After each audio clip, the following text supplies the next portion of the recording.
Hello friends, welcome to நம்ம இல்லம். இன்னைக்கு வீடியோவில் இந்த உளுந்த வடை செய்ய நம்ம மிக்சிலே மாவரைச்சு ரொம்ப ரொம்ப ஈஸியாக இந்த உளுந்த வடை எப்படி செய்யலாம் அப்படிங்கிறத பார்க்கலாமா? இப்போ தான் நீங்கள் நம்ம சேனலை ஃபர்ஸ்ட் டைம் பார்க்குறவங்களா இருந்தால் சப்ஸ்கிரைப் பண்ணிவிட்டு வீடியோவை கண்டினியூ பண்ணுங்கள். இந்த உளுந்த வடை நல்லா இந்த மாதிரி புசு புசுன்னு மொறு மொறுன்னு கிறிஸ்பியாக டேஸ்ட்டாக வரணுமா, அப்போ உளுந்து ஊற வைக்கும்போது இந்த 2 பொருளை மட்டும் உளுந்து கூட சேர்த்து ஊற வச்சு மாவரைச்சு இந்த உளுந்த வடை செஞ்சு பாருங்க. உளுந்த வடை அவ்வளோ ஒரு டேஸ்ட்டாக இருக்கும். அதே சமயம் உளுந்த வடை பாருங்க, இந்த மாதிரி கொஞ்சம் கூட எண்ணெய் குடிக்காமல் இருக்கும். பாருங்க, இந்த உளுந்த வடை மேலே நல்லா மொறுமொறுப்பாகவும் உள்ள சாஃப்டாகவும் வந்திருக்கு. இன்றைக்கி நான் வீடியோவில் சொல்லியிருக்க சில டிப்ஸ் எல்லாம் ஃபாலோ பண்ணி நீங்கள் இந்த உளுந்த வடையை செஞ்சு பாருங்கள். கண்டிப்பாக எண்ணெய் குடிக்காமல் ரொம்ப ரொம்ப டேஸ்டான உளுந்த வடை ஈஸியாக செய்யலாம்.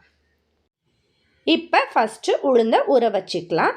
இந்த டம்ளரில் சரியாக 1 டம்ளர் அளவு உளுந்து எடுத்திருக்கேன். இது கூடவே சரியாக இந்த மாதிரி ஒரு கைப்பிடி அளவு நான் வீடியோவில் காட்டுறேன் பாருங்கள். நம்ம கையில் ஒரு கைப்பிடி அளவு சாப்பாட்டுக்கு யூஸ் பண்ணக்கூடிய அரிசி இந்த உளுந்து கூட சேர்த்துடலாம். அடுத்ததாக இது கூட துவரம்பருப்பு, அதுவும் நான் வீடியோவில் காட்டுற மாதிரி நம்ம கையில் ஒரு கைப்பிடி அளவு துவரம்பருப்பையும் சேர்த்துக்கலாம். இது எல்லாத்தையும் சேர்த்ததுக்கப்புறமா இந்த மாதிரி 2-3 தண்ணி விட்டு நல்லா சுத்தமாக கழுவிட்டு உளுந்தை சரியாக 1 மணி நேரம் மட்டும் ஊற வச்சு எடுத்துக்கலாம். ஏன்னா ரொம்ப நேரம் ஊற வச்சு எடுத்துட்டோன்னா கண்டிப்பாக உளுந்த வடை எண்ணெய் குடிக்க ஆரம்பிச்சிரும். பாருங்கள், இப்போ சரியாக 1 மணி நேரம் ஆயிடுச்சு. 1 மணி நேரத்தில் நமக்கு உளுந்து நல்லா இந்த அளவுக்கு ஊறி வந்திருக்கு. இப்போ தண்ணி எல்லாத்தையும் வடிச்சிட்டு மிக்ஸி ஜாரில் சேர்த்து மாவரைச்சி எடுத்துக்கலாம். இந்த மாதிரி பெரிய மிக்ஸி ஜாரில் தான் நம்ம மாவரைச்சி எடுத்துக்க போகிறோம். இதுலேயுமே இந்த மாதிரி பாதி பாதியாக போட்டு அரைச்சி எடுத்தால் தான் மாவு நல்லா நைஸாக அரைக்கும். மாவு அரைக்கும் போதே வடைக்கு தேவையான அளவு உப்பையும் இந்த மாதிரி சேர்த்து அரைச்சி எடுத்துக்கலாம். மாவு அரைக்கும் போதே ஸ்டார்டிங்லேயே தண்ணி நிறையா ஊற்றி அரைச்சிடக்கூடாது. கொஞ்சமாக தண்ணி ஊற்றி அரைச்சி பார்த்துட்டு அதுக்கப்புறமா கொஞ்சம் கொஞ்சமாக தண்ணி ஊற்றி நல்லா முடிஞ்ச வரை திக்காக அரைச்சி எடுத்துக்கங்க. தண்ணி நிறையா விட்டு அரைச்சிட்டிங்கன்னா கண்டிப்பாக எண்ணெய் குடிக்க ஆரம்பிச்சிரும்.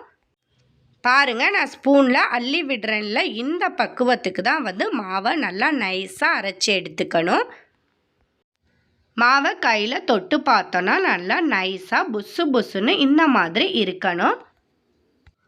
இப்போ கரெக்டான பக்குவத்தில் வடை மாவு அரைச்சி எடுத்தாச்சு. இப்போ மாவை அப்படியே ஒரு பவுலில் சேர்த்துடலாம்.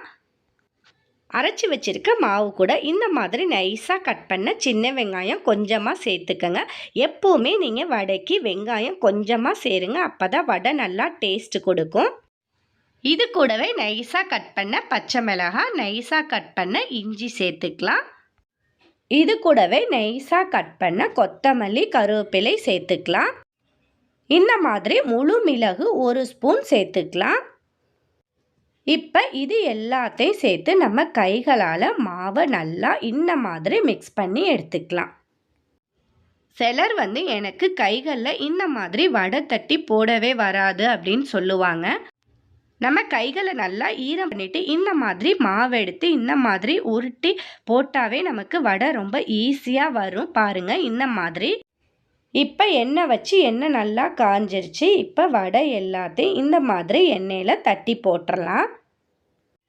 வடை எண்ணெயில் போட்டதுக்கப்புறமா வடை இந்த மாதிரி பொங்கி வந்ததுக்கப்புறமா அடுப்பை கொஞ்சம் லோ ஃப்ளேமில் வச்சுக்கோங்க. ஏன்னா வடை உள்ளே வேகாமல் மாவாக இருக்கும், அதனால தான். இப்போ வடை எல்லாத்தையும் இந்த மாதிரி திருப்பி விட்டு வேக வச்சுக்கலாம். அப்போ தான் வடை நல்லா 2 பக்கமும் சிவந்து நல்லா வெந்து வரும். இந்த மாதிரி வடை எல்லாத்தையும் திருப்பி விட்டுட்டு மறுபடியும் அடுப்பை கொஞ்சம் ஹை ஃப்ளேமில் வச்சுக்கலாம். இந்த பக்கமும் வடை நல்லா சிவந்து வரட்டும்.